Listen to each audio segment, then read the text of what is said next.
Unfortunately, I won't be able to make any new episodes for at least 1 week due to unforeseen circumstances. If it weren't for me pre-recording this episode, then this episode would not have gone up. So, I hope you enjoy this episode, and there's not going to be more for at least a week. Thank you. Hello and welcome everyone to Copy and Paste, the clean and family-friendly Reddit reading podcast. This is the 8th episode of r/PettyRevenge, where no matter how small the revenge, the satisfaction will be big. And don't forget, if you like this podcast, then it would be greatly appreciated for you to like and subscribe. Thank you for joining me. Okay, let's get started. And the first post by user /RonnieB85. I had an opportunity last week to purchase an Xbox Series X from Best Buy, so I jumped on it and was finally able to pick it up Tuesday after having to wait a week for it. A few weeks before that, our next door neighbor in her duplex knocked on our door and accused us of smoking weed, and a lot of it apparently in our house, that his house was smelling like a bong, and his mother, who lives with, shouldn't have to smell it. I informed him that A, we don't smoke, and B, we live in a completely legalized state, and there are other people around us who smoke outside, and even grow it. So if the house stinks, then it's more likely from other neighbors, and shut the door on his face.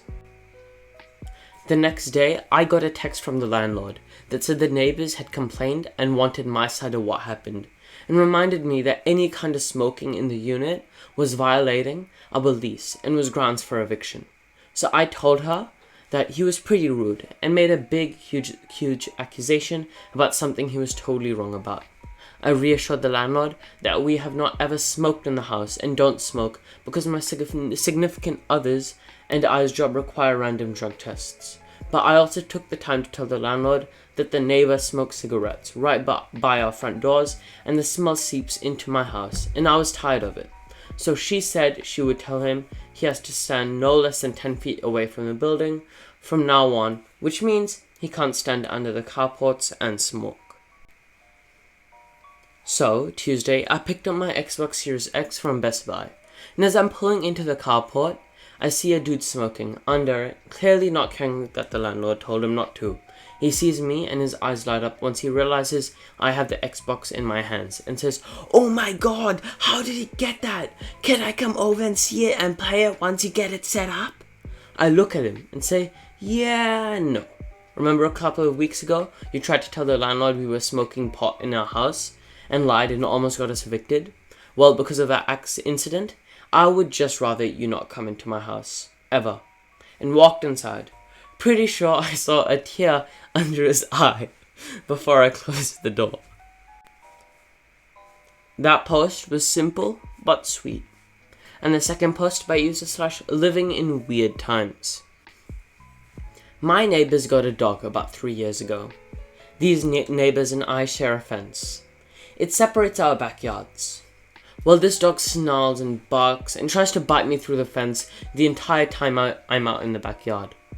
I've tried to ignore it, talk softly, etc., but this dog is insane. The maintenance guys are afraid of it. So I went and did the neighborly thing and asked them to help me figure out how to get this dog to chill. I can't even use my yard at this point. That dog is outside all day long, snarling and yapping non-stop. I asked if I could give it healthy treats through the fence. The owner says no. I asked if we could go in halves on the non-shock bark collar. Owner says no. Edit to say that I asked the neighbor at least 3 times to help her dog. Frustrated, but not willing to call animal control or anything yet, I hatched a plan. I bought a very nice portable speaker that is loud.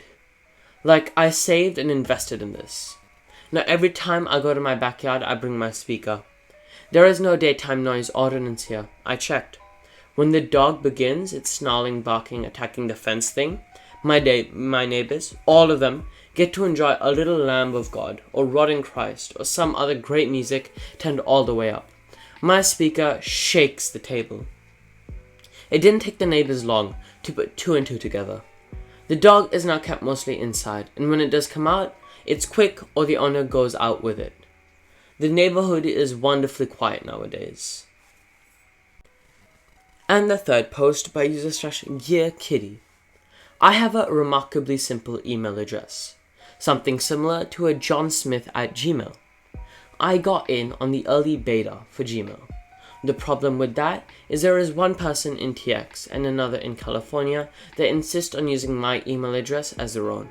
I've attempted to reply to all the group messages asking these people's friends and family to contact this person and politely ask them to stop using my email address. After several months of this, I gave up and settled for PettyRevenge. Oh, you booked a service at the dealership? Let's just cancel that. Rental car reservation? Nope, don't know what happened to that. I stopped short of cancelling a doctor's appointment on them, but I think they finally figured it out. That was so simple, but so petty.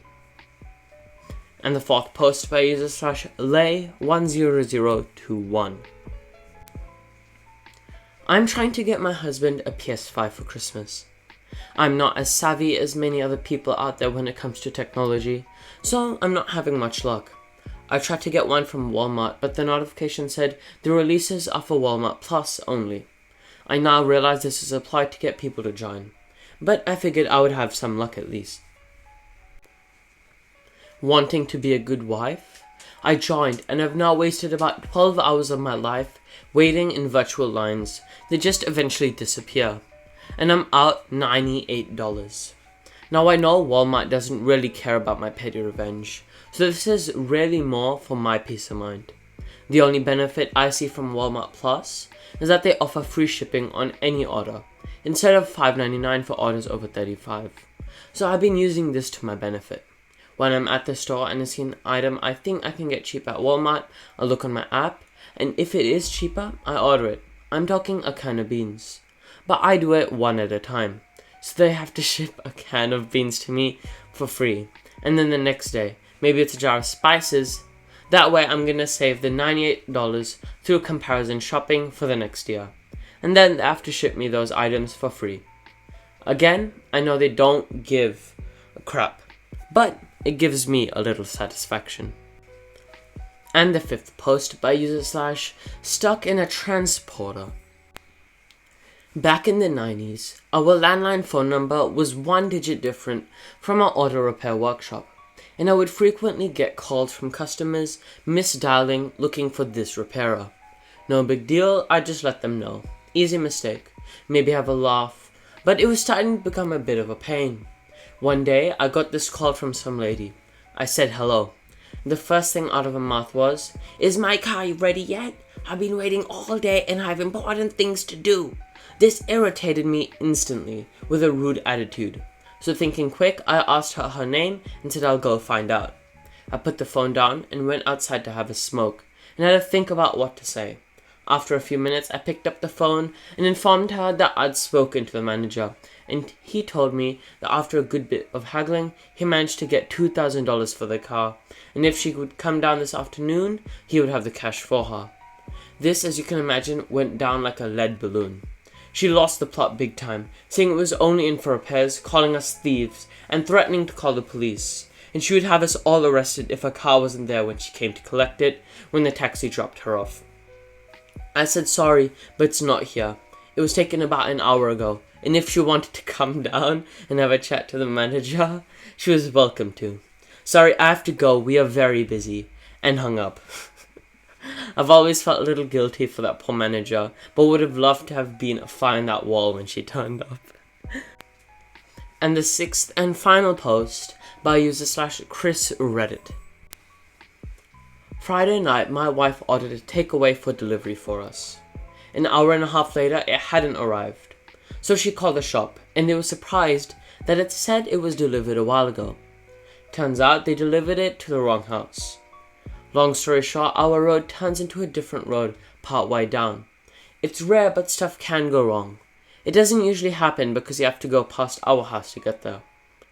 Rather than say we didn't order anything and check the address, they took in the food and ate it. The delivery driver went round and asked them before delivering the new order to us again. When asked why he took it in and he didn't order it, he said, "I don't know." The delivery place was great. Granted, they made a small mistake, but the guy at the other house shouldn't have taken it in. This meant we didn't get our food till 2 hours after ordering. They were being very apologetic. I was very angry and wanted to confront the guy, but decided against it. I contemplated my revenge, everything from emptying our dog poo bin in front of their door to putting a brick through their window. Quickly realized this was overkill. I went out with some friends and told them the story, and one of them suggested something great. Post a Jiffy bag with a note to it without postage. This meant they will get a notification from the post office saying that there is a letter they will have to go down to pay the postage and pick the letter up. In it will be a note asking them if they enjoyed my kebab. I feel this is sufficiently petty and will give me a nice feeling of satisfaction. Unfortunately, that was it for today. If you enjoyed this podcast, then I would greatly appreciate for you to like and subscribe. To listen to this podcast on YouTube, Spotify, Apple Podcasts, Google Podcasts, or one of many more platforms, or to visit any of my socials, click the link in the description, or please feel free to send me an audio message or leave a comment. It's been a pleasure. Goodbye!